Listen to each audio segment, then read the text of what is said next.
senhor Diácono. Pode ser Tudo bem? Nós aqui agora voltamos ao estúdio de cima. Nós estamos no diz o americano, na parte upstairs, na parte de cima. Então, antes a gente estava lá embaixo. Então, o estúdio hoje está onde era a antiga escola bíblica, né? Exatamente. Então, vamos lá. Paz, Senhor, irmãos, para a nossa conexão do livro do profeta Joel. Que o Senhor abençoe vocês nesta semana. Nós vamos começar, né, da onde nós paramos. Perfeitamente. Perfeito? Então, mas vamos começar com oração, né, Diácono? Justamente. Antes de tudo, eu quero cumprimentar os amados irmãos, irmãs, amigos que estão nos acompanhando, que têm nos acompanhado na Conexão Bíblica. Sejam muito bem-vindos mais uma vez. Então, vamos dar início a mais uma série, né? Como nós já estamos no terceiro episódio, né, sobre o livro de Joel. Eu quero dar início, como de praxe, com oração, né, pastor? Em nome de Jesus. Peço a vocês, por gentileza, que curvem suas cabeças e fechem seus olhos. Vamos entrar em concordância. Senhor nosso Deus, amado Pai, queremos louvar e agradecer, primeiramente por mais esse dia que o Senhor nos deu. Obrigado por essa noite que estamos aqui, meu Deus, mas nesse propósito de estar ensinando a Tua palavra pela Tua misericórdia, a qual o Senhor tem nos ensinado, meu Deus, através do Teu Santo Espírito. Pedimos ao Pai que a sabedoria do alto venha sobre nós agora. E que esvazie o homem, meu Deus, Diácono Nelson, meu Deus, o pastor Ricardo, então somente que o Teu Espírito venha prevalecer sobre nossas vidas. Nos dê entendimento, queremos pedir em favor daqueles que estamos acompanhando, meu Deus, da mesma forma, só o entendimento de cada um, para que todos nós estejamos na mesma conexão, a conexão bíblica, a qual nós temos ensinado, Pai, através da Tua Santa Palavra. E já nós te agradecemos por tudo que há de haver durante esse período, estaremos aqui, meu Deus, ministrando a Tua Santa Palavra. E já agradecemos por tudo e fazemos em nome de Jesus. Amém? Amém, amém. Então, nós paramos no versículo 14 do capítulo 1, né? Falando sobre o profeta Joel, um livro onde o autor é Joel, e o tema é o dia do Senhor, né? E vai lembrar, né, que quando nós temos frisado dos episódios, que Joel quer dizer o Senhor é Deus. Exatamente. Perfeito? O Senhor é Deus, o Jeová é Deus. Em hebraico, né? Exatamente. Então, nós tratamos aí, foi na época antes de Cristo, né? Na ordem decrescente até zerar o calendário, do ano 895 aproximadamente, até o ano 796 ou 750. E aí no capítulo 1, que nós estamos falando sobre a introdução, a praga dos insetos, a desolação pelos gafanhotos, faz uma devastação que houve, né? Exatamente, sobre o exército de gafanhotos. Nós podemos dizer que o profeta usa o evento atual daquela época, né?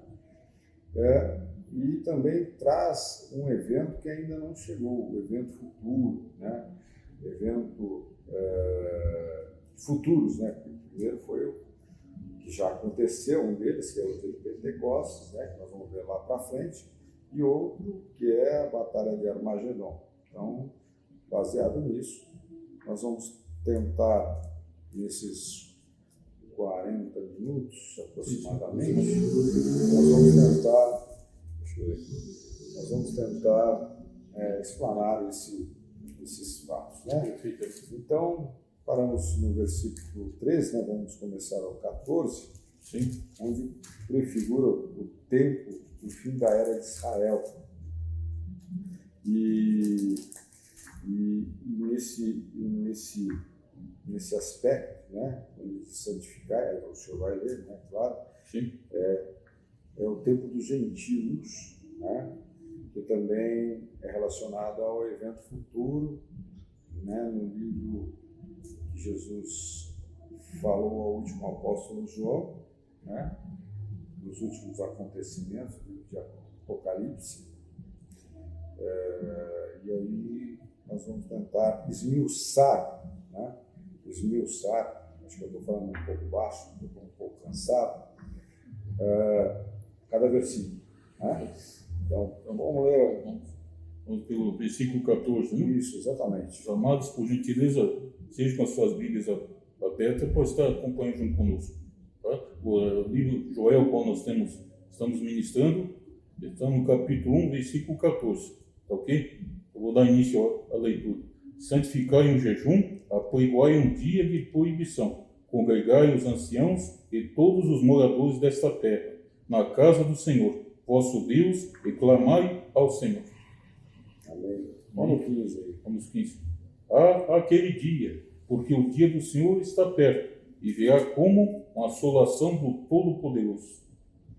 Certo. Então, basicamente, né, fazendo uma pequena revisão acerca dessa invasão que foi lida até o versículo 13, né, sobre a invasão dos insetos sobre os israelitas. Né, essa invasão de uma forma terrível, devastadora, que nós já comentamos na aula passada, nós não vamos falar, da terrível praga dos gafanhotos, das 4 etapas, né, do ciclo do gafanhoto, que havia percorrido até, falamos até provavelmente para os estudiosos que rei seria da época,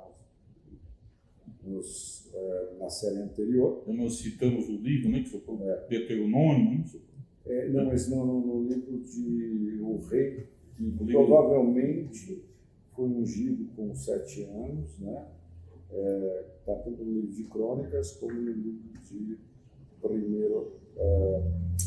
Crônicas como no livro de Reis, né? Não, se não me engano, está em primeiro Reis, eu está em Crônicas, eu estou com a cabeça meio... Os amados que voltem ali nos 12 episódios anteriores, vai estar tudo ali as referências, né? Ao qual o pastor Ricardo falou. E aí, nós lemos que havia uma razão para esta praga, né?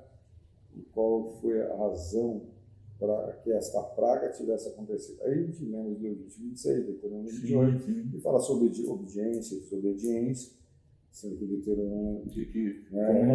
Como nós falamos, né, pastor? Houve uma consequência, assim, uma causa, melhor dizendo, para que essas pragas viessem sobre Israel. E a consequência qual era? O pecado do povo, né? Começar pela liderança, vamos assim, pelos anciãos, pelos sacerdotes, né? E até por alguns profetas, aí pelo rei, pelos príncipes, pelo povo. Até que nós estamos, agora no momento que eu li esse 14, que ali o profeta Joel usado pelo Espírito de Deus, né? E na época não era o Espírito Santo, o Espírito de Deus, né? Exatamente. E falou através, né, do profeta Joel. Para o quê? Apregoar um jejum. Então, e agora tem uma questão, né, pastor Ricardo? Até nos outros episódios, até uma dúvida minha. Porque apregoar um dia de proibição. Por que a proibição se refere à santificação. A santificação. Então, o que acontece?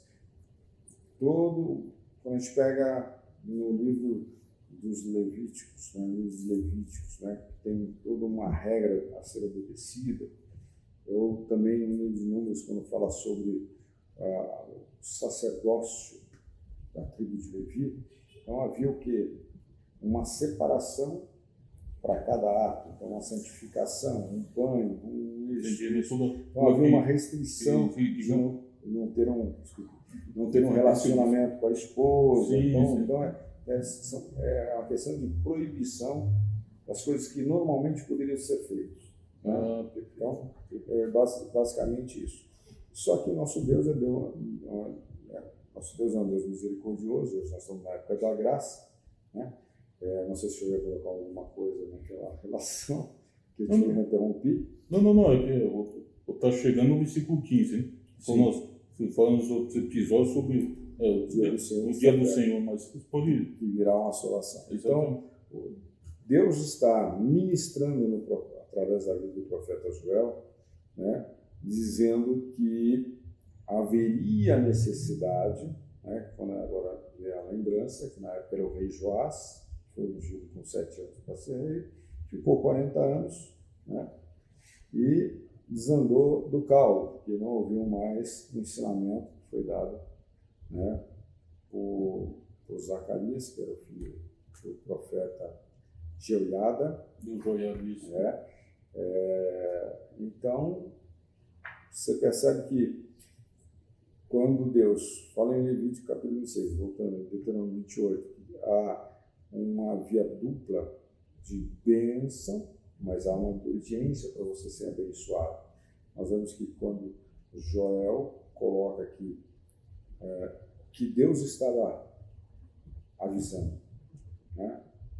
Devido a uma razão, a consequência do pecado viria uma praga, uma invasão, né, que acabaria com tudo aquilo que poderia ser como alimento, enfim, consequências na área, que era uma área rural, né, plantação, trazendo problemas para a agropecuária, vamos dizer assim. Em geral, né, toda a economia, né? Toda a economia, país, né? Exatamente. E aí a gente percebe que Deus avisa e pede o quê? Que eles parem e voltem, como se estivesse falando, voltem à primeira posição, primeiro amor. Então, aí ele começa a dizer no versículo: ai do dia, porque o dia do Senhor está perto de virá. É um momento que depois Deus vem com a cura, né? Porque Deus não fica feliz. Ele vê a posição nossa e de repente ele vem com a cura. E a cura sugerida era o quê? Convocar um jejum e uma santificação extraordinária, juntamente com uma uma convocação, uma assembleia solene de oração. Exatamente. De oração. Você vê aqui um detalhe, né, no versículo 14, que após o dia da proibição, o apóstolo explicou o que significa. Ele fala e chama os anciãos, os primeiros anciãos. Ou seja, né, querido amado irmão, está ali trazendo as pessoas mais experientes. É verdade? Através dos mesmos está passando para aqueles, né, os mais jovens, né, as crianças, mas primeiro o que é? É para os experientes, as pessoas que, digamos, mais responsáveis, né, os anciãos, né, então, que deveriam ser, né, na época. Ser um exemplo. O exemplo, exatamente. Tá, então é aquele momento. E como Deus é um Deus de ordem, né? Sim. Então ele começa com lá de cima e vem trazendo cada um na sua posição. Agora, o que ele estava querendo? Eu estava querendo o quê? Que houvesse um momento de parar, se separar dos atos ilícitos que eles estavam promovendo, não olhando provavelmente, talvez, para o rei da época, né? Ou o reinado de Joás, possivelmente, né? Então, olhando sim para a palavra de Deus, se separando neste momento, promovendo um jejum nacional, convocando todos, do maior ao menor, e na oração se arrepender de tudo aquilo que foi feito. Posso abrir um parênteses também? Claro. Para que os amados entendam. E muitas vezes a pessoa, só sobre o jejum, que a pessoa pensa, né? Tem essa mal entendido que o jejum é para receber bênção. Mas não, o jejum, o que é, amados? Não? Para que a pessoa se aproximasse de Deus. Então, nada mais é o propósito desse. Não vou fazer um jejum que Deus vai mudar a minha história. Não, não Deus não vai mudar a sua história nenhuma. O jejum você faz para você estar mais próximo de Deus. Exatamente. Através hoje do Espírito Santo. Então, o jejum é para você se desligar das coisas de baixo e se ligar das coisas de cima. Isso que foi ali necessário no momento, né? O qual foi muito necessário. Josué pediu, né? Através do Espírito de Deus, né? Para que convocasse um jejum, para que houvesse o arrependimento. E aí, o dia do Senhor, ele foi falado em outro, nós até comentamos uma outra vez que não deu certo, foi comentado no livro de Isaías, foi comentado no livro de Ezequiel, profeta Ezequiel, no livro de Obadias, no livro de Amós. Então, são profetas que foram usados também para alertar o povo. Sofonias também foi um profeta também citado, Zacarias também foi citado, Malaquias no capítulo 4, versículo 5. Nós falamos, quiser só dar uma pincelada para a gente não falar de todos esses... Sim, né? Não tomar mais o tempo. E aí, nós entendemos também no Novo Testamento, também, segundo Pedro 3,10. A gente bate esses dois lados e corre para o meio de campo. Antes de tudo, nós falamos sobre o Senhor Jesus também falou. Falamos, Mateus. Lucas, né? Foi Lucas. Desculpe, Lucas, né? 21, né? 21 a partir do versículo 20. 21, 24? Então, mas você leu a partir do versículo 20. Nós lemos o 21 a 24, mas citar só o 24, né? Pode ser, né? E cairão ao fio da espada, e para todas as nações serão levados cativos. E Jerusalém será pisada pelos gentios, né? Até que os tempos dos gentios se completem. Mas dá uma olhadinha no comecinho, que ele fala sobre a grande tribulação, né? Ele tá falando. Sim, mas ele começa a falar sobre quando ouvir de Jerusalém cercado de exército, saber então que é chegada a sua desolação, né? Ele transcorre então os que estiverem na Judeia, que fugem para os montes, os que estiverem no meio da cidade, que saiam, os que estiverem no campo, que não entrem nela. Aí nós falamos, né, sobre isso. É interessante que foi eles estavam falando sobre um sermão no Monte das Oliveiras. Então a pergunta foi: mestre, quando serão, pois, estas coisas, como o senhor falou aí? Sim. Que sinal, quando isso estiver para acontecer, né, que está nos versículos anteriores, vede, não vos enganeis, porque virão muitos em meu nome, dizendo: sou eu, o tempo está próximo, não vades, portanto, após eles. Quando ouvires guerras, tal, então agora, não mais na época de Joel, mas aquilo que Joel também profeticamente estava falando sobre o que haveria no final dos tempos. Né? O Senhor Jesus estava assim, se referindo especificamente sobre os sinais, né? Exatamente. Não que viria ainda o dia, né? E aí nós decorremos aí, né? Falamos sobre a destruição de Jerusalém, que é predita no versículo 20. 21. Né? Quando vires Jerusalém, virdes Jerusalém, cercada de exércitos, saber que então é chegada a sua desolação. E aqui está se referindo sobre Armagedon, né? Essa parte que o Senhor Jesus está falando, né? Nesse momento, vamos ler aqui para a gente entender. Então, os que estiverem na Judéia fujam aos montes, exatamente. Sim. Os que estiverem no meio da cidade saiam, e que nos campos não entrem nela, porque dias de vingança são esses para que cumpram todas as coisas que estão escritas. Aí fala, das grávidas, etc. Mas no ano de 70, depois de Cristo, o que aconteceu? Né? O imperador Tito invadiu Jerusalém e mais uma vez a cidade foi tomada, né? Houve um tempo de fim de guerra, né? Então é a questão que naquela época aconteceu exatamente. E também Jesus tinha falado que ele derribaria esse templo, né? E construiria um em 3 dias. Foi uma das acusações, né, que levaram Jesus a... E realmente digamos assim, né, que se cumpriu com o socorro pelo rei Tito, né, 70 depois de Cristo. Exatamente. Porque por conta do quê? Por isso tem rejeitado o Messias, né? Não é verdade? Perfeitamente. Então, é o sinal... Por não ter abandonado seus pecados, né? Principalmente, né? Então, e naquela época de Joel, né, algo semelhante ocorreria, porque os caldeus, através da liderança de Nabucodonosor, fez um belo estrago, né? Então, pisada pelos gentios, a palavra que Jesus usou, foi usada no ano passado, foi usada depois da morte e ressurreição de Cristo, e vai ser usada na volta de Jesus, para defender Israel. Eu só quero ler também o livro de 2 Pedro, né? Sim. 2 Pedro é 2 Pedro 3. o repórter. 2 Pedro 3:10? É isso, perfeitamente. 2 Pedro 3:10. Mas o dia do Senhor virá como ladrão de noite, no qual os céus passarão com grande estrondo, e os elementos ardendo se desfarão, e a terra e as obras que nela há de se queimarão. Aqui está falando sobre o arrebatamento, né, da igreja, né?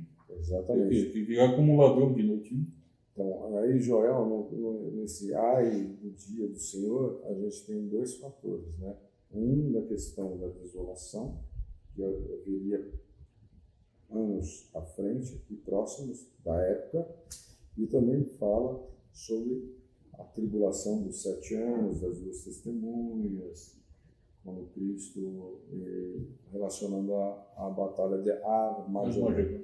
Então é o momento que Deus estava esperando que houvesse o quê? Arrependimento. E aí nós vamos para o versículo 16. Vamos da sequência da leitura. Sim. Porventura o mantimento não está cortado de diante de nossos olhos, a alegria ou regozijo da casa do nosso Deus? É uma coisa interessante. Até comentei uma vez de um pastor iraquiano que esteve no Brasil, do Open Doors, da Portas Abertas, que aconteceu lá no país do Iraque, na época de Saddam Hussein. A igreja prosperava em salvação, em conhecimento da palavra, em discipulado. Como diz no livro de Atos, crescia na graça do Senhor. Na beleza. Na graça do Senhor. Isso aí, crescer na graça e na beleza do Senhor. Diante de Deus e diante dos homens, que é uma referência que realmente fala para as crianças. Né? É verdade. E aí a gente percebe que, segundo o pastor contando, ele teve aí, da parte de Deus, um aviso, porque as pessoas começavam a crescer, o ministério cresceu, se aproximar de Deus, e o ministério começou verdadeiramente a crescer. As igrejas começaram a construir igrejas com um número maior de membros, e aí depois houve um momento de apostasia, que é o esfriamento. E aí o pastor foi usar isso para a gente, vamos voltar fazendo uma referência a uma das 7 cartas, né, das igrejas do mundo, de Apocalipse. Vamos voltar ao primeiro amor, né? Vamos voltar ao primeiro amor, porque as coisas vão ficar difíceis. E prosperou, a gente tendo seu negócio, seu trabalho, e aí a coisa apertou. Houve aquela questão de Saddam com os Estados Unidos, houve uma perseguição, né, religiosa, Saddam caiu, e aí entrou aqueles grupos, né, extremistas, e começaram a perseguir os cristãos. Então, a gente entende que Deus pede que nós estejamos na torre da vigília. Por quê? Porque ele olha de cima, ele sabe o que vai acontecer, ele é onisciente, onipresente, onipotente, mas ele sabe também que nós, de vez em quando, a gente, para ficar em pé, é coisa que não cai, né? Então, a questão é que aquela igreja foi praticamente esvaziada pela perseguição, ficaram só os fiéis mesmo, aqueles que trocaram o coração, né? Vamos assim, deixaram que a concupiscência da riqueza, dos valores humanos entrasse no coração, eles pegaram, fugiram para outros países, né? Venderam suas coisas, e teve até um caso do caminhão lá, que o terrorista, não vou entrar em detalhe, eu até comentei aquela vez, foi cheio, não era um caminhão, era um caminhão com uma carreta atrás, cheio de explosivos, e o cara com o celular na frente da igreja tentando acionar. Para tentar contra as vidas dos irmãos lá, né? Exatamente. E o pastor saiu na ousadia do Espírito Santo, ele viu o pastor saindo e começou a querer apertar o celular, e o celular não funcionava, né? Para explodir. Ele abriu a porta, né? E o cara já sacou do revólver, né? Ele falou lá com ele que não ia acontecer nada e desarmou, tirou o celular da mão dele, e ele com aquela roupa cheia de explosivo e tal. Diz que o cara caiu do joelho, né? Testemunho do pastor, até contei. Se arrependeu, chorou e, nesse momento, hoje, naquela época, há uns 4 anos atrás, diz que ele foi o maior missionário. Ele era do grupo de explodir, né, em locais públicos, né? Da Al-Qaeda, né? Al-Qaeda, Al-Qaeda. E aí ele é o maior missionário na região ali, né? Então, as coisas têm que estar de acordo com a palavra de Deus, né? Perfeitamente. A gente tem que saber o que o Espírito Santo diz à igreja. Estou tentando ver aqui uma passagem, mas Apocalipse, né? Das 7 cartas, né? tem uma das 7 cartas, mas não estou achando. Achei. É a carta da Laodiceia, né? Ele diz, o anjo da igreja de Laodiceia escreve isto, diz o Amém, a testemunha fiel e verdadeira, o princípio da criação de Deus, o princípio da criação de Deus. Conheço as tuas obras, que nem és frio, nem quente. Quem dera fores frio ou quente. Assim, porque és morno, não és frio, nem quente, vomitar-te-ei na minha boca. Como diz, rico sou. A igreja de lá falava, somos ricos. Eu estou enriquecido e nada tenho falta. Não sabes que é um desgraçado e miserável, pobre, cego e nu. Aconselho-te que de mim, com tesouros provados no fogo, para que te enriqueças e roupas brancas, para que te vistas e não apareça a vergonha da tua nudez, e que unja os teus olhos com o colírio para que vejas. E eu repreendo e castigo a todos quanto amo, pois sê zeloso e arrepende-te. Isso foi o que a igreja no Iraque passou, né? Muitos morreram, muitos cristãos. Pagaram o preço. Pagaram um preço que não precisava ser pago, né? Então, voltando aqui para o livro de Joel, nós temos aqui, pode falar. Da continuidade, o versículo 17, né? 17, né? A semente apodreceu debaixo dos seus torrões, os celeiros foram assolados, os armazéns derribados, porque se secou o trigo. Ele falando sobre o alimento, né? Então, você vê o que esse exército fez, né? Um exército que consumiu tudo quanto era plantação, videira, macieira. Nós fizemos até a colocação aqui, vai estar lá embaixo, no versículo 19 e 20, né? Então, você vê uma brecha que acontece. E vale lembrar, os amados que nos acompanham os episódios anteriores, o pastor Ricardo falou sobre os exércitos, ele se refere que aos gafanhotos. Né? Perfeitamente. Que assolaram, né? Acabaram com a plantação, né? A praga dos gafanhotos. A praga dos gafanhotos, exatamente. Então, é assim, é uma questão atual daquela época, uma questão da invasão, né? Porque Israel ele foi invadido por várias nações, a Síria, os caldeus, a Síria e sírios, que são diferentes, né? Então a gente entende que também é uma previsão referente ao trono branco, né? Ao reinado de Cristo, né? Que vem da descendência de Davi. Então, o julgamento diante do trono que virá.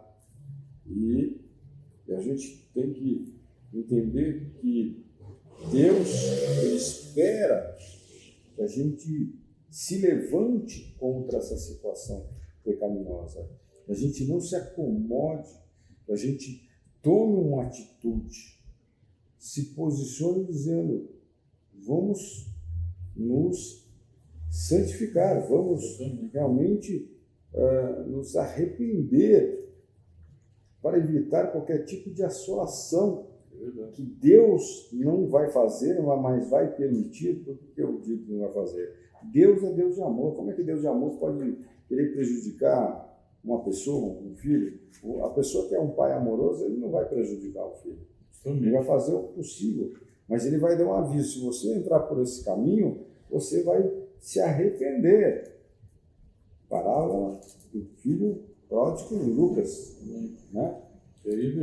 Então, a gente percebe que Deus está preparado para se arrepender a qualquer momento, a ouvir o nosso arrependimento a qualquer momento. E aqui eu estou falando a respeito que Deus espera de nós um arrependimento, que nós mudemos, né, de posição, e fez lembrar o texto conhecido, ao qual nós citamos, acho que muitas vezes, né, nós estamos sempre citando aqui sobre Romanos 12, né?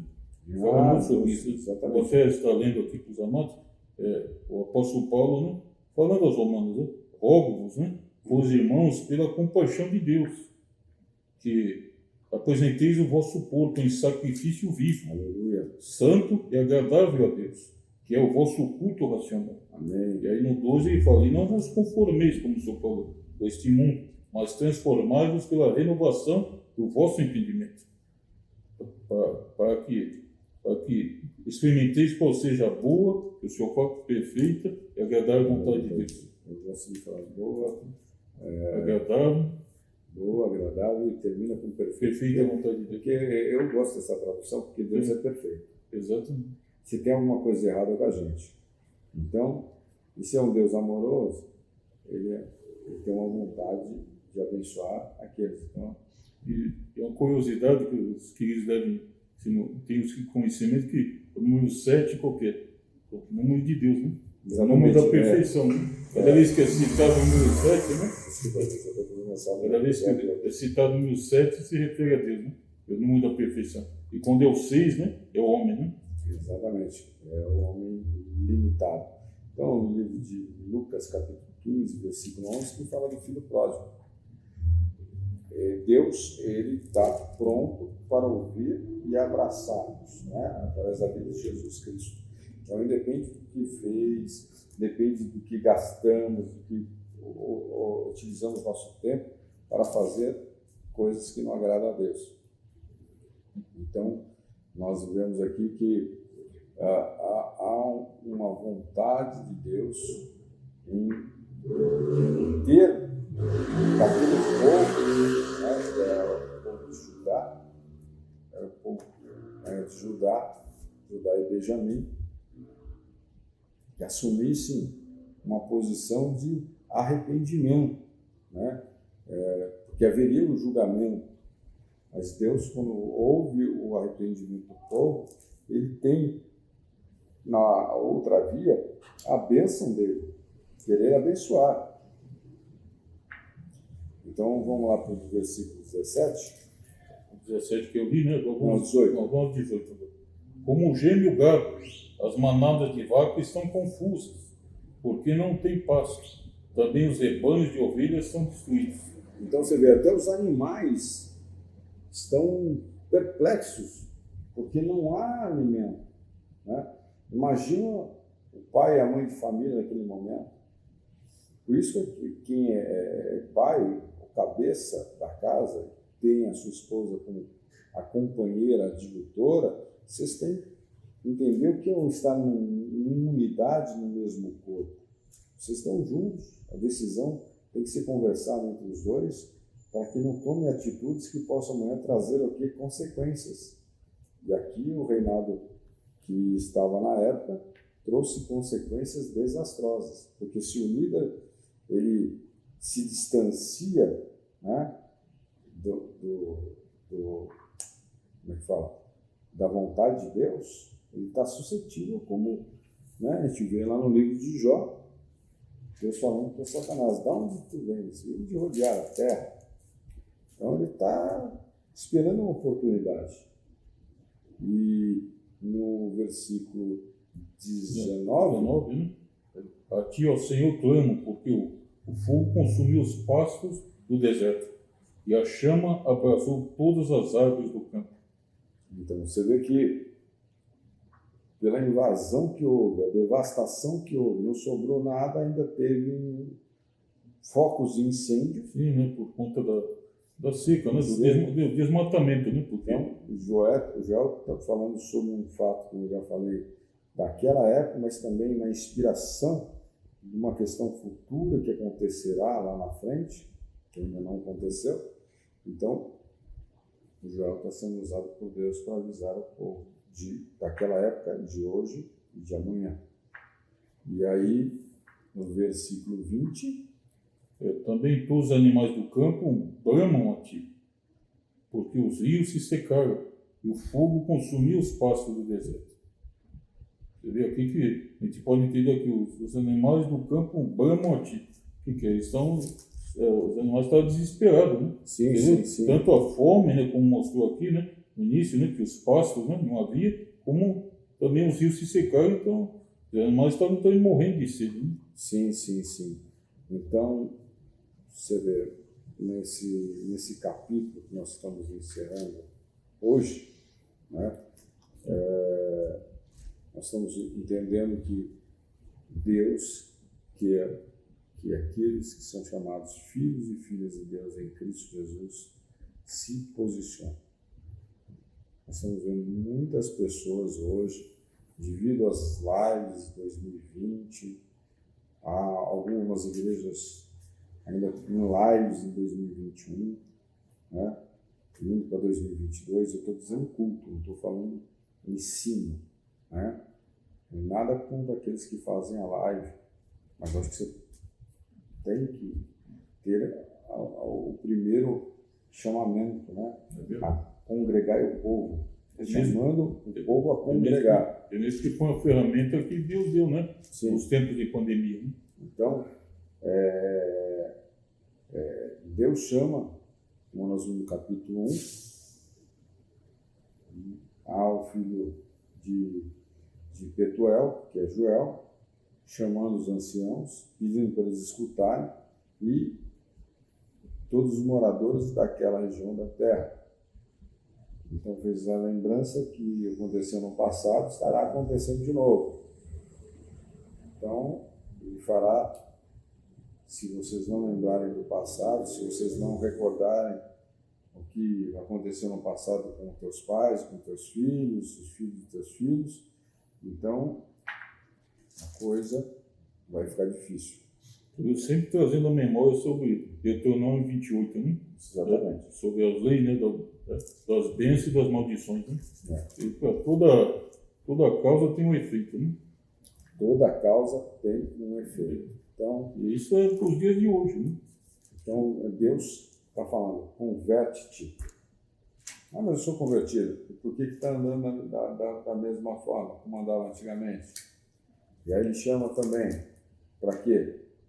Para que a gente saia dos pecados, né?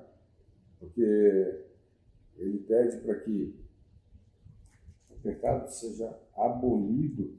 Ele ama o pecador, mas ele detesta o pecado. Então, João também, com inspiração divina, falando lá sobre a relação de abandonar o pecado lá no futuro, né? Porque o povo judeu atualmente não crê, com algumas exceções, que Jesus é o Filho de Deus.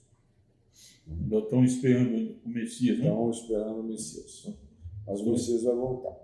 Estão ainda na batalha de Armagedon. Estão aguardando durante a batalha. Estão aguardando ainda a primeira vida, né? Exatamente. Então nós vamos encerrar por aqui. Perfeito. Tá? E que a gente possa entender que o dia do Senhor é a forma que Deus utiliza através da boca dos profetas, que haverá uma intervenção. E essa intervenção vai custar algumas situações. Amém? Amém. Então, tanto para homens, quanto para mulheres, para família, para filhos, filhas, enfim, vai haver uma intervenção. Amém? Amém. Vou estar pedindo para o nosso pastor Ricardo está encerrando, né? Amém. A oração. Então, vamos lá. E por fim, a bênção apostólica. Amém. Essa questão aqui, né? O pastor faz porque realmente é de praxe. Amém? Amém. Senhor nosso Deus, nosso Amém, Pai, Jesus. que a gente tenha, Senhor, o mesmo posicionamento que o primo de Jesus, João Batista, chama a atenção. Primeiramente, que nós temos que nos arrepender e convertermos E depois ele fala, dizendo que nós temos que ter ou dar frutos dignos, primeiramente frutos de arrependimento. Amém. Pai, que isso seja, Senhor, um mover em nossos corações para que haja libertação. As pessoas estão buscando liberações, estão buscando, Senhor, provisão, estão buscando, Senhor, enfim, que o Senhor venha aliviar os dias, né? Aliviar as situações, porque há muitas pessoas passando grandes tribulações e necessidades, Pai. Mas o Senhor quer que nosso olhar esteja para a palavra de Deus e a comunhão com o Espírito Santo.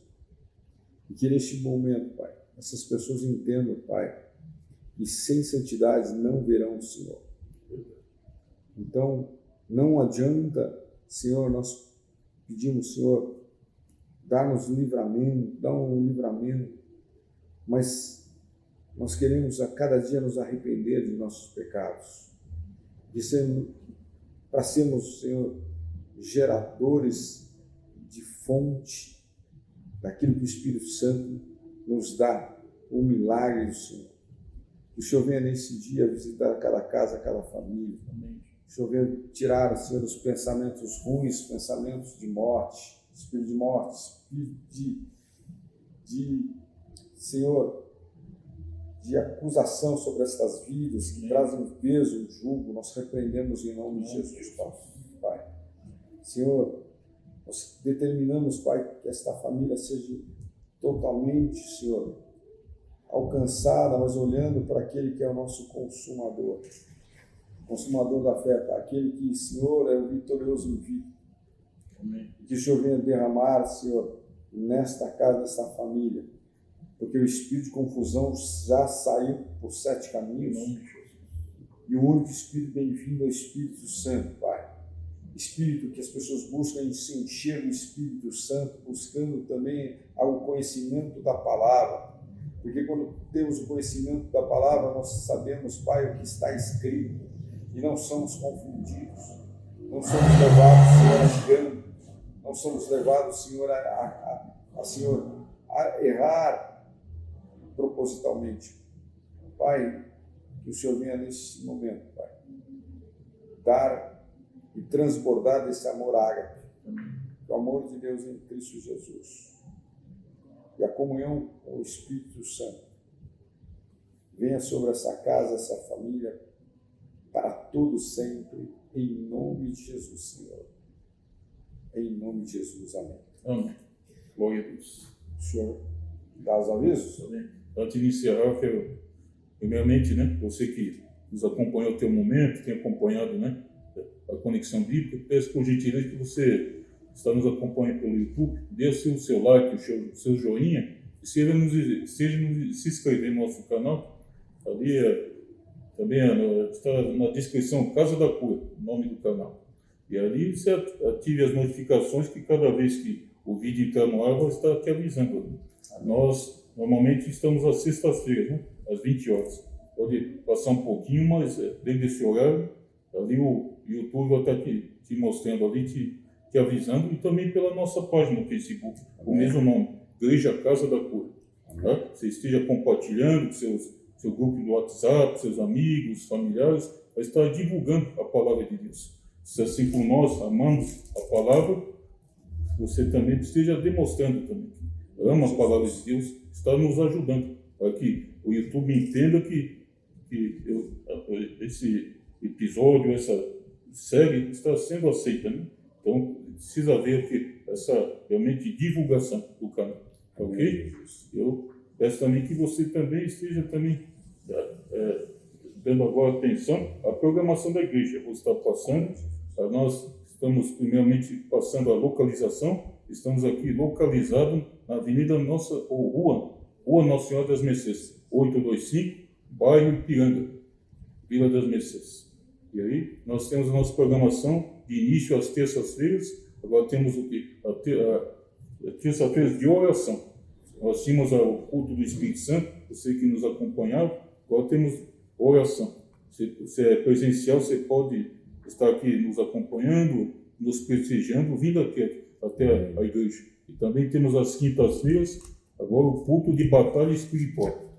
Esteja também vindo aqui, é presencial, temos todos os aparatos de segurança aqui, tem álcool em gel, tem as máscaras, o medidor de temperatura, você pode vir tranquilamente, você vai ser muito bem acolhido com toda a segurança aqui. Também nós temos finalizado as sextas-feiras, como eu falei, nossa conexão bíblica, e temos para finalizar nossa programação aos domingos, o culto da família, né, pastor Ricardo? Às 10 horas da manhã, ao qual nosso presidente da nossa igreja, o pastor Fábio, juntamente com a pastora Eliane e sua esposa, estão aqui ministrando a palavra. E às quintas-feiras, vai lembrar, o pastor Ricardo também ministra a palavra, e a pastora Eliane também, às quintas-feiras, está ministrando a palavra do culto de batalha espiritual. Tá ok? Eu me despeço aqui, saudando os amados irmãos, junto com o pastor Ricardo, desejando uma ótima semana aqui. E você esteja ligadinho conosco nos próximos episódios. Ok? Uma ótima semana a você. Eu me despeço do pastor Ricardo. Obrigado por estarmos juntos aqui. Em nome de Jesus. Ótima semana. Amém. Tchau, tchau. Tchau, tchau, tchau.